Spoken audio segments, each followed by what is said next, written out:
সামাই দুনিয়া নিকটতর আকাশ, আসমান থেকে জমিনের সবচেয়ে কাছে যেটা আকাশ।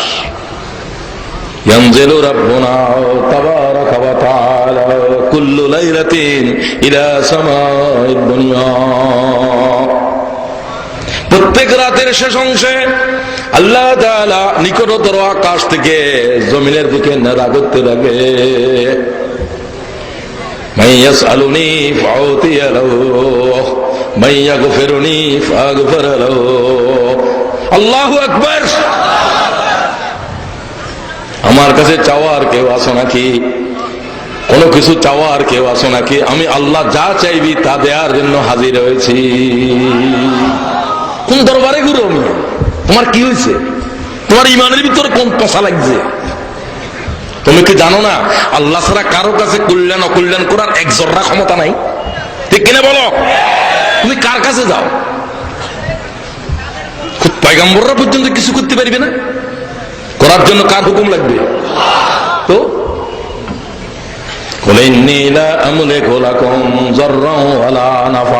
মুহাম্মদ সাল্লাল্লাহু আলাইহি ওয়াসাল্লাম জানিয়ে দাও তুমি কল্যাণ অকল্যাণ করার মালিক নও। সূরা জিন। আল্লামা সৈয়দী বলেন, এই জাতের আলেম আল্লামা সৈয়দী, তার বাড়ি ও মিশরে। কোথায়? মিশর কি জন্ম দিছো দেখুন।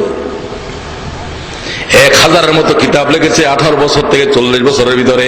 40 বছর পরে আর কাগজের উপরে দাগ দেয় না। ভয়ঙ্কর আলেম আল্লামা জালালউদ্দিন সৈয়দী। সুবহানাল্লাহ, আমি হতবাক হয়ে যাই তার এলেমের উপরে। মক্কা শরীফে হজ করার জন্য আসলেন। কিছুদিন তাকে থাকা লাগবে, প্রায় 21 থেকে 27 দিন পর্যন্ত। তার আগে জালালউদ্দিন মহল্লি একটা তফসিরের অর্ধেক তফসির করে দুনিয়া থেকে চলে গেলেন। 16 পারা থেকে 30 পারা।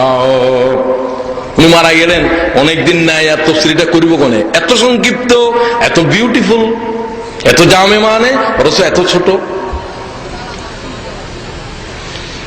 তিনি বললেন, আমার সময়টা কাজে লাগাই, কোন কিতাবের কুতুবখানায় না বসে, কিছুইতে কোনো সাহায্য না নিয়ে, ওই জালালউদ্দিন সৈয়দী, জালালউদ্দিন মহল্লি যে তরজের উপরে তফসির করেছে, সেই তরজের ভিতরে 15 থেকে 20 দিনের ভিতরে তফসির খতম করে দিল।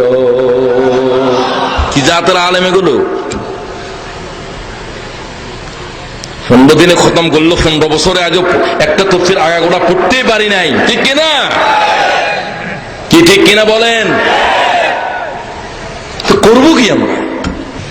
ইন্না আরাদনাল আমানাতা আলাস সামাওয়াতি ওয়াল আরদি ওয়াল জিবাল ফাআবাইনা আন ইয়াহমিলনাহা ওয়া আশফাকনা মিনহা ওয়া হামালাহাল ইনসান। আল্লাহু আকবার।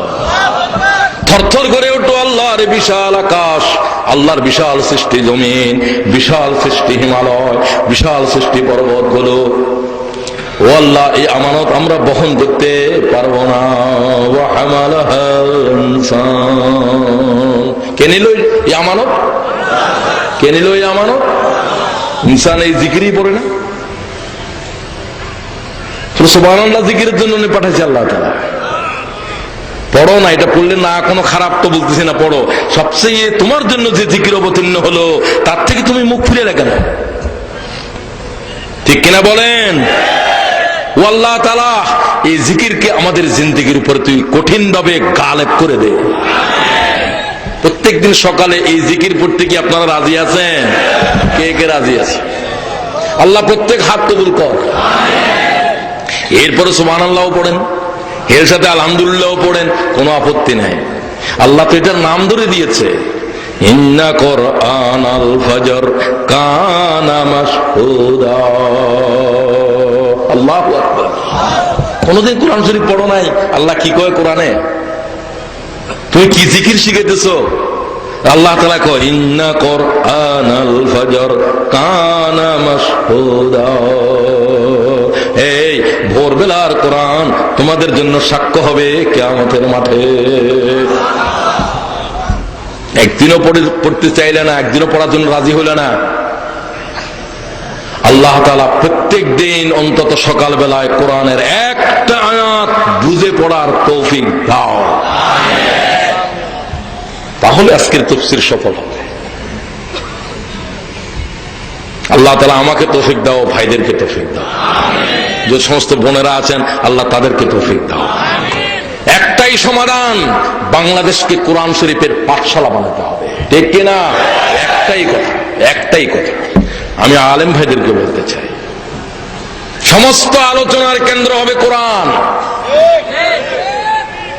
একথাই তো রাসূল বলছে, মান ক্বালা বিহি সাদাকা ওয়া মান আমিলা বিহি উজরা ওয়া মান হাকামা বিহি আদালা ওয়া মান দা ইলাইহি হুদিয়া ইলা সিরাতিন মুস্তাকিম।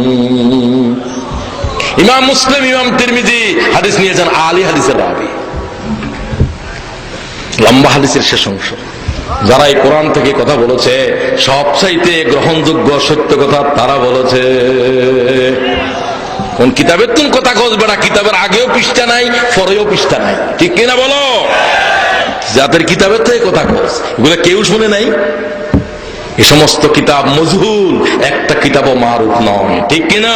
মজহুল, মজহুল টজহুলের আমি তর্জমা করতে পারতাম না, তোমরা বুঝো কই। এটা হলো মারুফ। এটা কি তামাম জগতে চিনে এটা, আর যে আর কেউ চিনে না এটা কি? যেটা শুধু পাকিস্তানি একটা চিনে, হিন্দুস্তানে একটা চিনে, আর কেউ চিনে না।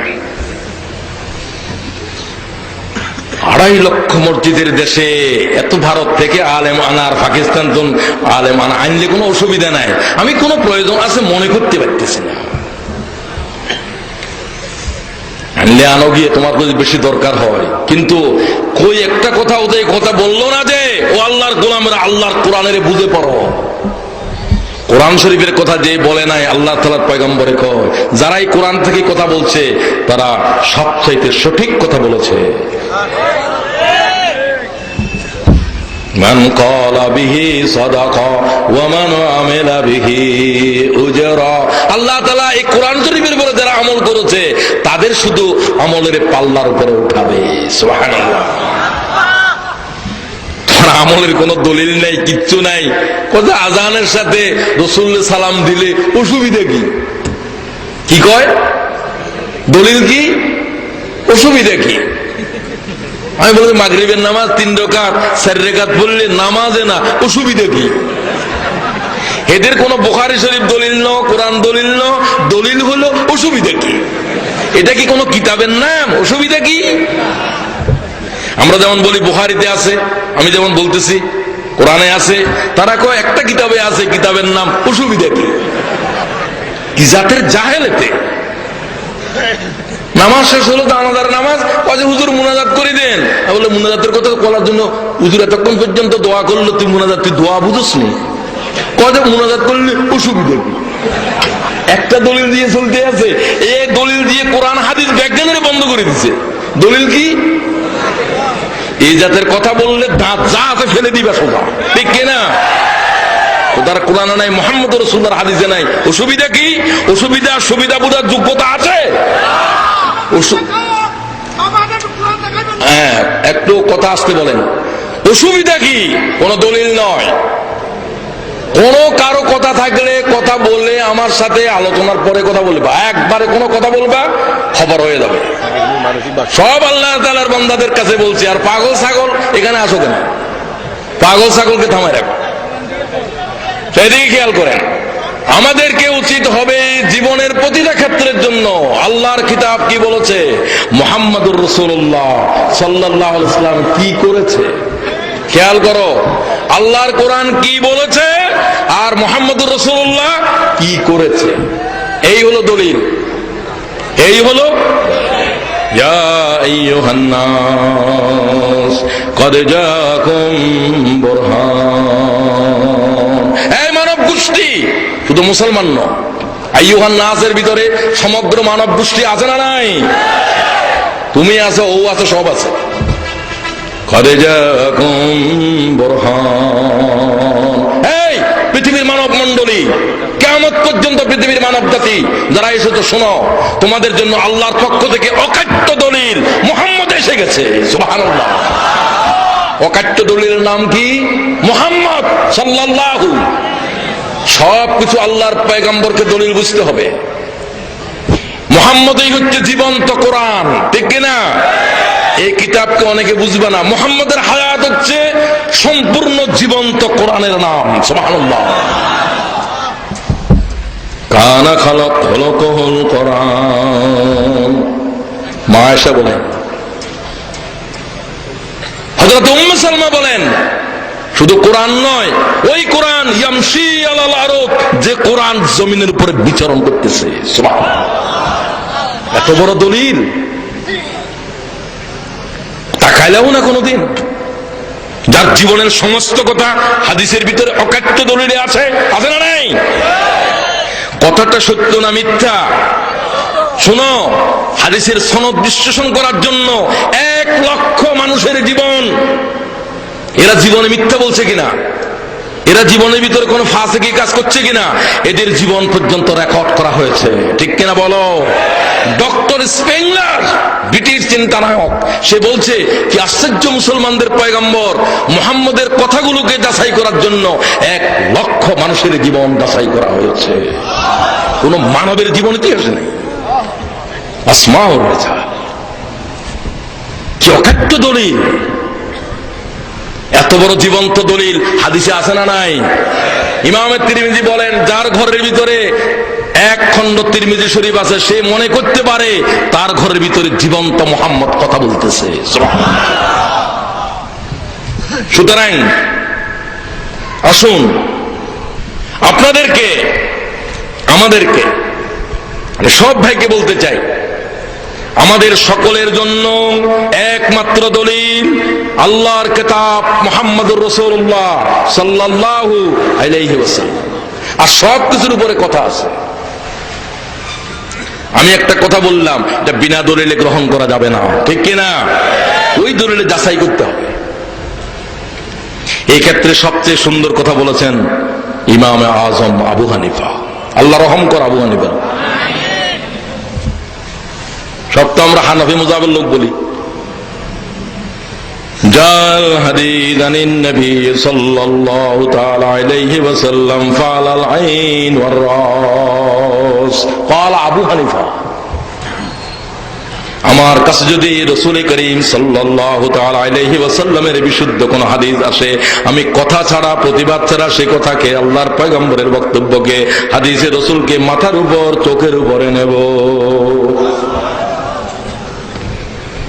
দলিল জাল হাদিস আনিস সাহাবাত রিদওয়ানুল্লাহি তাআলা আজমাইন ফানুখতার। আমার কাছে যদি সাহাবীদের কোনো কথা আসে, কোনো আমল আসে, আমি আল্লাহর পয়গম্বরের জীবন থেকে তাদেরকে যাচাই করে নেব। আল্লাহু আকবার। ইমামে আজম এই জন্য বলে ফানুখতার, মুহাম্মদের কষ্টিপাথর যাচাই না করা পর্যন্ত আমি সাহাবীর কওল পর্যন্ত গ্রহণ করব না। সুবহানাল্লাহ। কষ্টিপাথরকে মুহাম্মাদুর, আল্লাহ কোরআনে বলছে, ইয়া আইয়ুহান নাস ক্বাদ জাআকুম বুরহান। তা কার থেকে এসেছে? বুরহানুম মির রাব্বিকুম, তোমাদের প্রভু থেকে, আল্লাহ থেকে মুহাম্মাদের দলিল এসে গেছে। সুবহানাল্লাহ। কি দলিল খুঁজতেছ? ইমাম আজম বলছেন, আমার কাছে যদি সাহাবীদের পরে তাবিঈদের কোন কথার আমল আসে, জাল হাদিস আনিত তাবিঈন হুম রিজাল ওয়া নাহনু রিজাল, তারাও মানুষ, আমরাও মানুষ। আল্লাহু আকবার। আমি তাদের কথাকে দলিল হিসাবে গ্রহণ করব না। যদি ইমাম আজম নিজে একজন তাবিঈ। হুম রিজাল ওয়া নাহনু রিজাল, তারাও মানুষ, আমরাও কি? তাদেরও ভুল আছে, আমাদেরও। কথা বোঝা যায় নাকি? যেখানে